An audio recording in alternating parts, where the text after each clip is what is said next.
Hello બાળકો, જય Shri Krishna, good morning. તો બાળકો, આજે આપણે જોઈશું ધોરણ 6 વિષય સંસ્કૃત. હવે સંસ્કૃત વિષયમાં આજે આપણે ચેપ્ટર નંબર 5 શીખવાના છે. તમારી નોટબુક મારી સાથે ખુલ્લી રાખવાની છે સંસ્કૃતની, અને હું જે કાંઈ પણ અત્યારે બોર્ડ ઉપર લખાવું છું એ તમારે સંસ્કૃતની નોટમાં લખવાનું છે. અને સંસ્કૃતની ચોપડીમાં ચેપ્ટર તમને સમજાવું છું તો તમારે એ ચેપ્ટર પણ ખુલ્લું રાખવાનું છે. તો સંસ્કૃતની ચોપડીમાં ચેપ્ટર નંબર 5 ખુલ્લું રાખો અને નોટમાં લખો મારી સાથે. ચેપ્ટર નંબર 5 ખૂણામાં આજની તારીખ અને વાર લખી લેજો અને નંબર 5 કરીને ઉપર હાસ્યમાં હેડિંગ મારો. નંબર 5 હસ્તી હસ્તી હસ્તી હસ્તી હસ્તી હસ્તી એટલે શું? હસ્તી એટલે શું? હાથી. હાથી હાથી હાથી. તો આ શું છે? ચેપ્ટરનું નામ છે.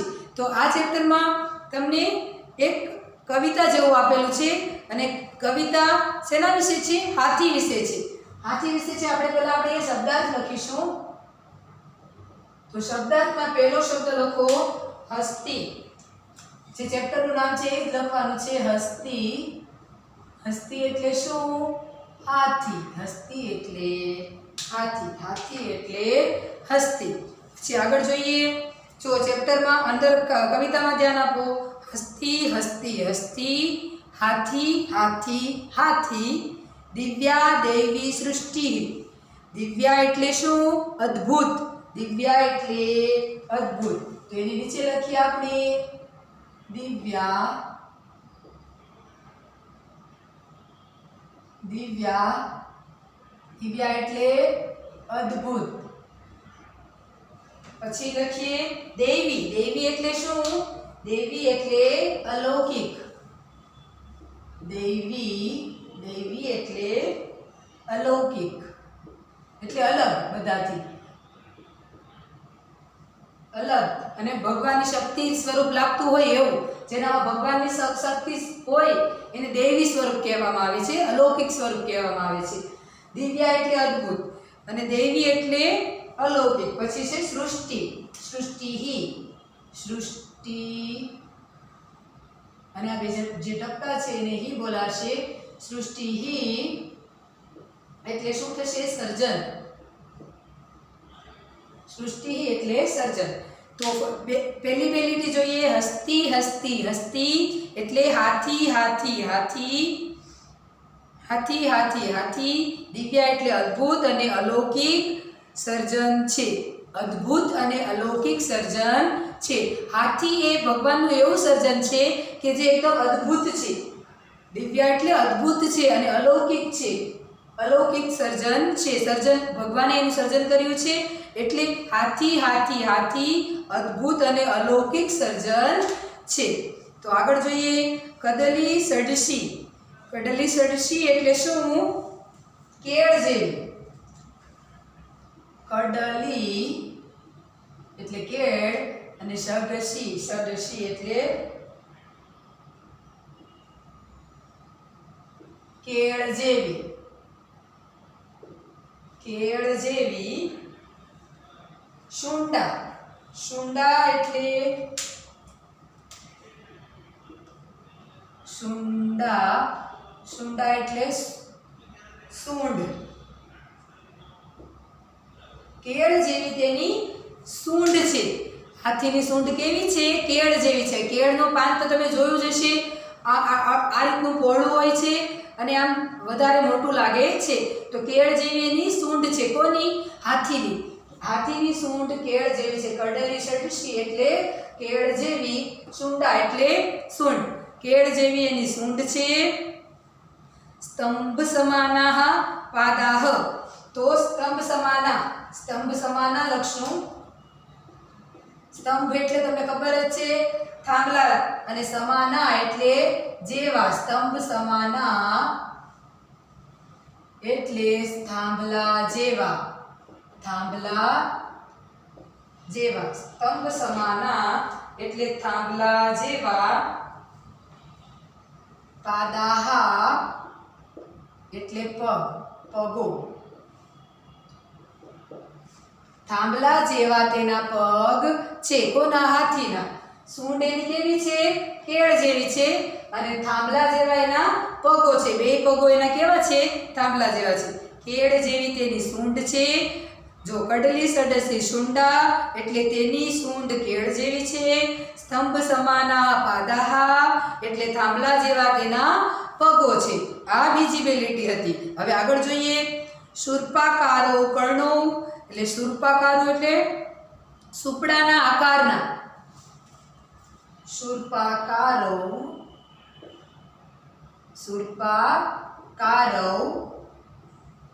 એટલે સુપડાના આકારના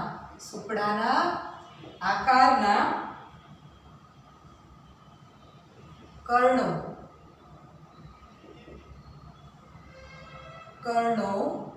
એટલે કાન. સુપડાના આકારના તેના બે કાન છે. તેના બે કાન કેવા છે? સુપડા જેવા આકાર. તમને ખબર જ છે ને કાન કેટલા મોટા હોય છે, સુપડા જેવા હોય છે. એટલે સુપડાના આકારના તેના બે કાન છે. પછી શું છે? ધવલવ. ધવલવ એટલે ધોળા. ધવલવ એટલે ધોળા. પછી શું છે? દીર્ઘૌ. દીર્ઘૌ એટલે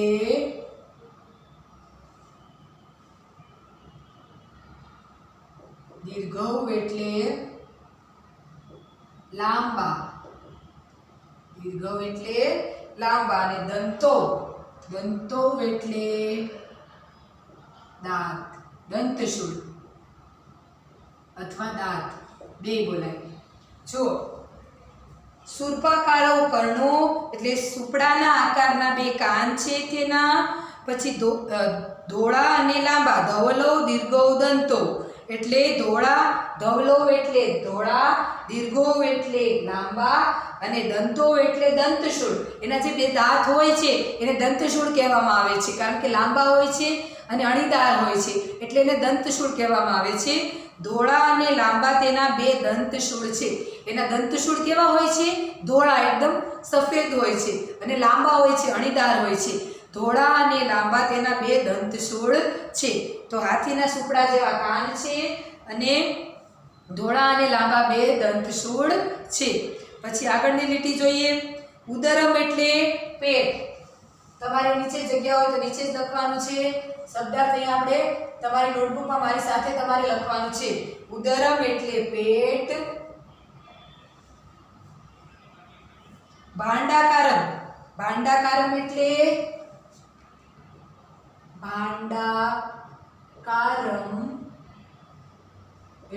ઘડાના આકારનું. ઘડાના આકારનું. ભાંડાકારમ. ઉદરમ ભાંડાકારમ એટલે પેટ તેનું પેટ ઘડાના આકારનું છે. પછી જોઈએ ઉન્નત બૃહચ્છિરમ એટલે ઉન્નત એટલે ઊંચું, બૃહ એટલે વિશાળ. ઉન્નત બૃહ. ઉન્નત બૃહ એટલે ઊંચું અને વિશાળ. ઊંચું અને વિશાળ. ઉન્નત બૃહદ શરીરમ. શરીરમ એટલે શરીર.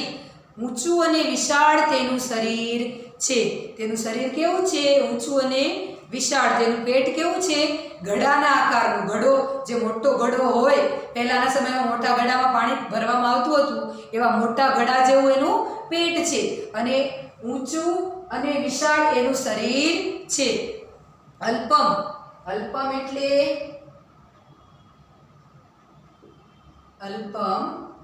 એટલે નાનકડું. તુચ્છમ. તુચ્છમ એટલે તુચ્છ થાય છે. તુચ્છમ એટલે તુચ્છ. પુચ્છમ. પુચ્છમ એટલે પૂંછડું. પુચ્છમ એટલે પૂંછડું. અહો એટલે વાહ. અહો એટલે વાહ. અહા એટલે અરે.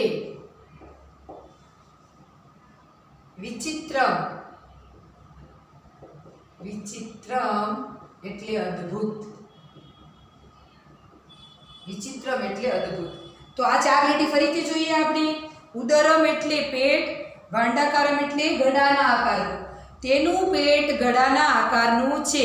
ઉદરમ ભાંડાકારમ, તેનું પેટ ઘડાના આકારનું છે. ઉન્નત બૃહત શરીરમ, તેનું શરીર ઊંચું અને વિશાળ છે. અલ્પમ તુચ્છમ પુચ્છમ, એટલે નાનકડું અને તુચ્છ એનું પૂંછડું છે. પૂંછડું એનું નાનું જ હોય છે અને તુચ્છ હોય છે, એનું પૂંછડું.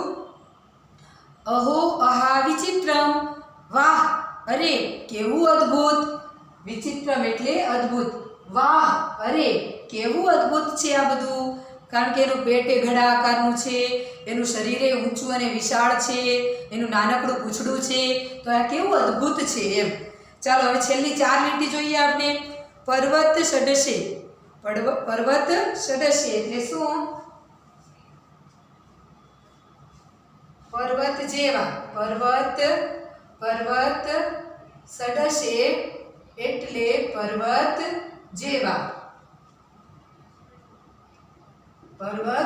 જેવા. પછી શું છે? ગાત્રે.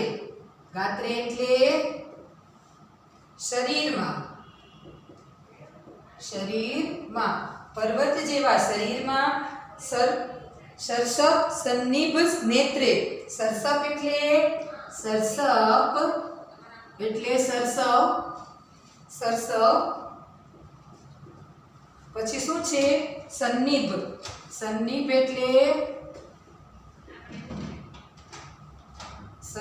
એટલે જેવી. અને નેત્રે એટલે બે આંખો. નેત્રે એટલે શું? બે આંખો. તો સરસપ સન્નિભ નેત્રે એટલે શું? સરસવ જેવી બે આંખો છે. કથમતિ બલવાન એષઃ. કથમતિ બલવાન એટલે કેવો અત્યંત બળવાન. કથમતિ બલવાન એટલે કેવો અત્યંત બલવાન. તો આપણે એ પણ લખીશું. કથમતિ બલવાન એટલે શું? કેવો અત્યંત બળવાન છે. કોણ? હાથી. કેવો અત્યંત બળવાન છે આ હાથી. અંકુશ માત્રાદ એટલે અંકુશથી જ. ભીતઃ એટલે ડરે છે. કેવળ અંકુશથી જ એ ડરે છે એટલે અંકુશ માત્રાદ એટલે અંકુશ. કેવળ અંકુશથી.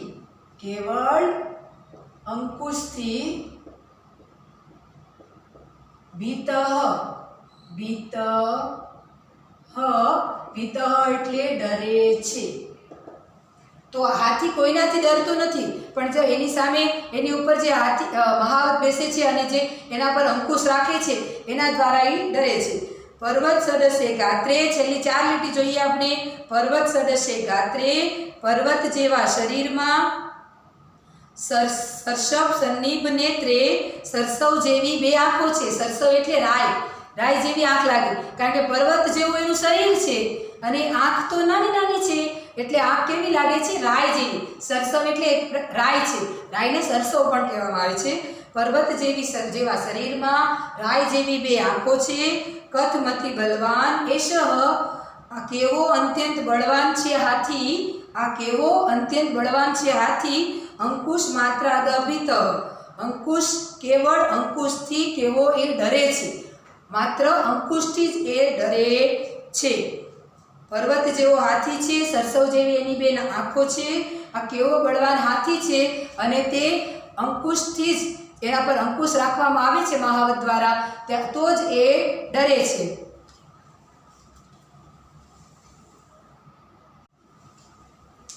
તો બાળકો, તમે હવે આનો સ્ક્રીનશોટ લઈ લો અને તમારી નોટબુકમાં જો બાકી હોય તો તમે એને પૂર્ણ કરી લો અને સ્ક્રીનશોટ લઈ લો.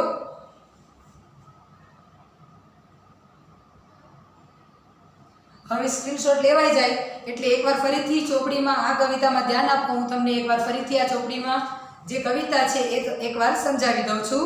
તો જુઓ ચેપ્ટરનું નામ શું છે? Chapter number 5 હસ્તી હસ્તી હસ્તી. એટલે આ એક પ્રકારની કવિતા છે.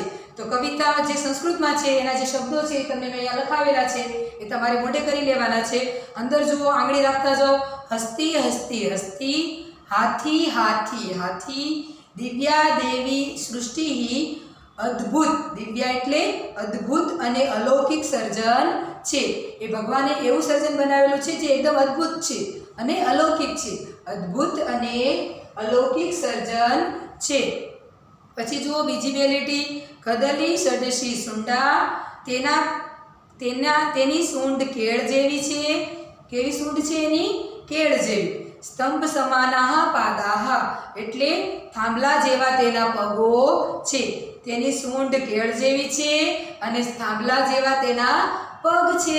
જો તમને પરીક્ષામાં પૂછવામાં આવે કે હાથીના પગ કેવા હોય છે, તમે લખી શકો કે થાંભલા જેવા. સ્તંભ સમાના. પછી જોઈએ, પછીની બે લીટી જોઈએ. શૂર્પાકારો કર્ણો, એટલે શૂર્પાકારા એટલે શૂર્પાકારો એટલે સુપડાના આકારના, સુપડા જેવા આકારના. કર્ણો એટલે કાન, તેના બે કાન છે. સુપડાના આકારના તેના બે કાન છે.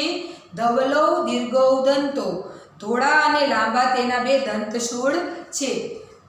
સુપડાના આકારના તેના બે કાનો છે, કાન છે સુપડા જેવા આકારના, અને ધોળા અને લાંબા તેના બે દંતશૂળ છે. તમે દંતશૂળ એના જોયા જ હશે, લાંબા અને અણીદાર હોય છે તેના દંતશૂળ. દંતશૂળ એટલે દાંત. આગળ જોઈએ. ઉદરમ ભાંડાકારમ.